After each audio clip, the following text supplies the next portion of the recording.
tidak ingin melukai. Sehingga kadang-kadang orang mengatakan nggih ora kepanggih gitu kan. Iya tapi nggak iya gitu kan. Biasanya seorang diplomat lebih tahu kan. Bagaimana tidak ingin melukai orang, tidak ingin merugikan orang, sehingga ya saja, meskipun dalam arti tertentu tidak. Itu rukun, horizontal. Dan kemudian secara vertikal itu orang Jawa yang namanya hormat, respect.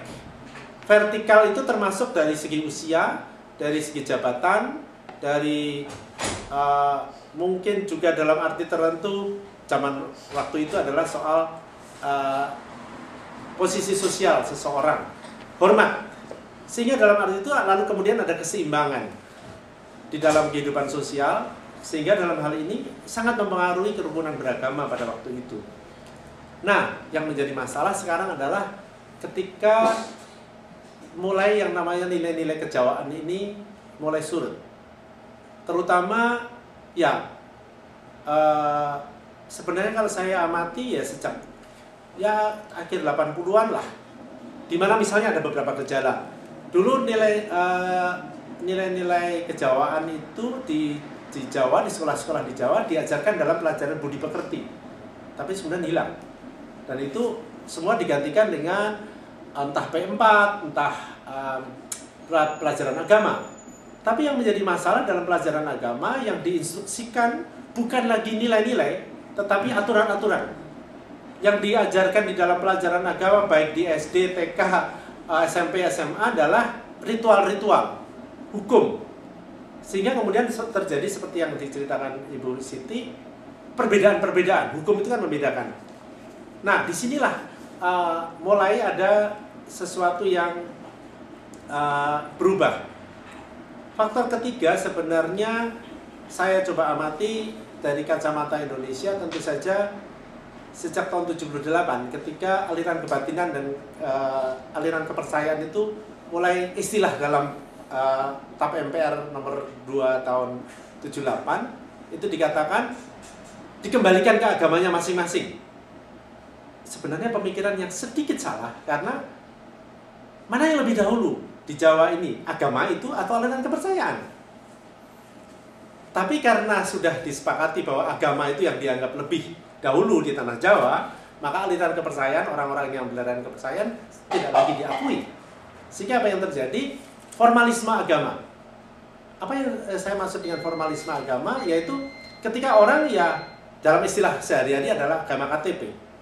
Tapi sekaligus agama KTP sekaligus orang-orang lebih memformalkan. Jadi saya merasa orang lebih merasa menjadi Katolik ketika setiap minggu ke gereja, setiap mengikuti ritual-ritual yang diajarkan gereja, demikian juga rekan-rekan Muslim menjadi formalistik. Dan kemudian pembedaan-pembedaan itu menjadi jelas, antara lain misalnya ketika MUI tahun 81 mengeluarkan fatwa untuk melarang orang-orang Muslim mengucapkan Selamat Natal. Itu bagi saya sebagai sebuah kohesi sosial, pengaruhnya dalam kohesi sosial menjadi besar sekali. Karena banyak orang sederhana menjadi sungguh takut untuk mengucapkan Selamat Natal. Apa akibatnya? Mulailah terjadi perpecahan-perpecahan juga di tingkat RT. Sejak itu memang situasinya agak sedikit menurun menurut saya. Terutama kemudian dengan yang namanya Orde Reformasi ini. Orde Reformasi membuat situasi kerukunan beragama sedikit lebih buruk, terutama ketika agama bukan hanya diformalkan, tetapi dipolitisasi. Jadi pergaulan antar agama bukan lagi pergaulan kultural lagi seperti zaman saya kecil, zaman saya muda, tetapi menjadi lebih politik. Kebetulan memang disitulah Gereja Katolik melihat bahwa itu menjadi sungguh berbahaya, maka dari kacamata Gereja Katolik tidak lagi ada namanya Partai Katolik. Gereja Katolik tidak mendukung adanya Partai Katolik, supaya tidak terjadi perpecahan masyarakat berdasarkan agama. Memang masalahnya itu tidak bisa diterapkan untuk agama lain, maka kemudian partai-partai berbasis agama menjadi makin banyak dan orang menjadi dipolitisasi agamanya untuk kepentingan politik. Maka sekat politik itu kan selalu hukum. Politik adalah formal, politik adalah sebuah sekat. maka kemudian terjadilah sekat-sekat yang ada. Situasi itu bagi saya sebenarnya agak memprihatinkan, meskipun saya tidak kehilangan optimisme. Sebenarnya saya tidak usah terlalu naif mengatakan saya pesimis, tidak. Cuma saya mengatakan kalau kita mengikuti alur ini terus-menerus, mungkin saja Indonesia ada di bibir jurang. Cuma sebelum terlambat mungkin kita harus mulai sesuatu. Misalnya tentu saja bagaimana law enforcement atau penegakan hukum di dalam masyarakat oleh pemerintah menjadi sesuatu yang vital. Bagi saya penting misalnya kekerasan-kekerasan horizontal yang ada unsurnya, meskipun bukan satu-satunya tapi unsurnya agama misalnya. Taruhlah misalnya sekarang baru saja ada sesuatu yang agak lucu. Dulu agama Islam itu kan disebarkan antara lain melalui wayang oleh para sunan. Tapi baru saja di Sragen 2 minggu yang lalu ada pertunjukan wayang yang digerebek oleh FPI, Laskar Jihad atau FPI. Oh ya, FPI mungkin, FPI Sragen, cabang Sragen. Karena mengatakan itu melawan syariah.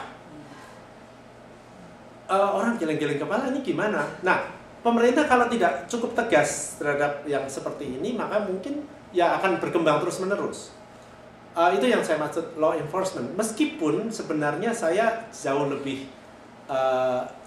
juga mendukung seperti dikatakan Ibu Siti, pendekatan kultural. Jadi dialog-dialog yang lebih kultural, bukan dialog-dialog sekedar akademis. Dialog akademis sebenarnya cukup banyak para akademisi ya memang berdialog dengan baik. Tetapi apakah dialog kultural di tengah masyarakat bisa terjadi?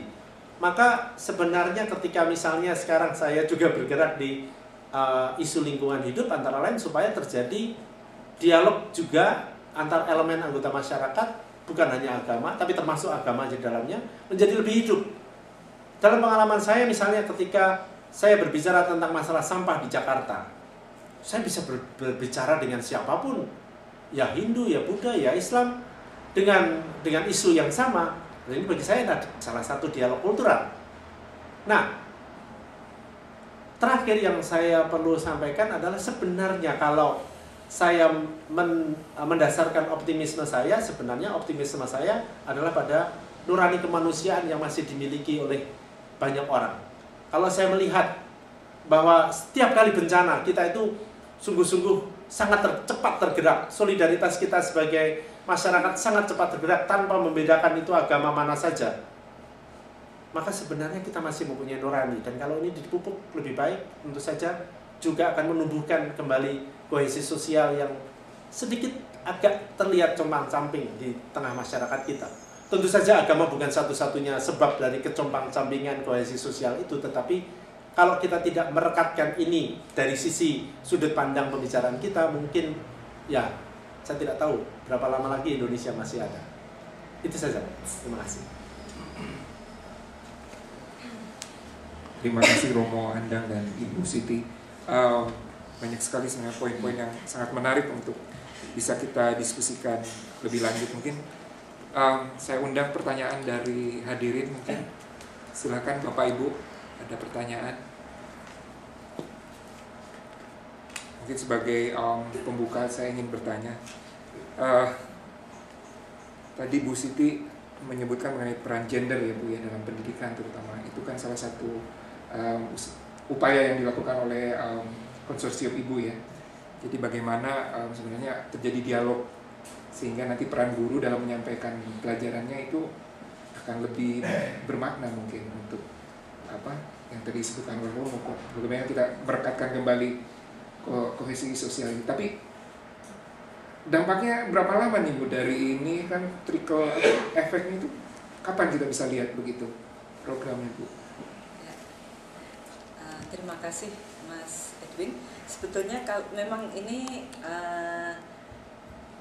dampak dari usaha-usaha yang dilakukan, misalnya mungkin ilmu-ilmu sosial gitu ya, ilmu sosial dan humaniora ini, karena kita adalah yang kita bangun adalah soft skill gitu ya, dan juga soft product. Jadi produknya bukan desain ini.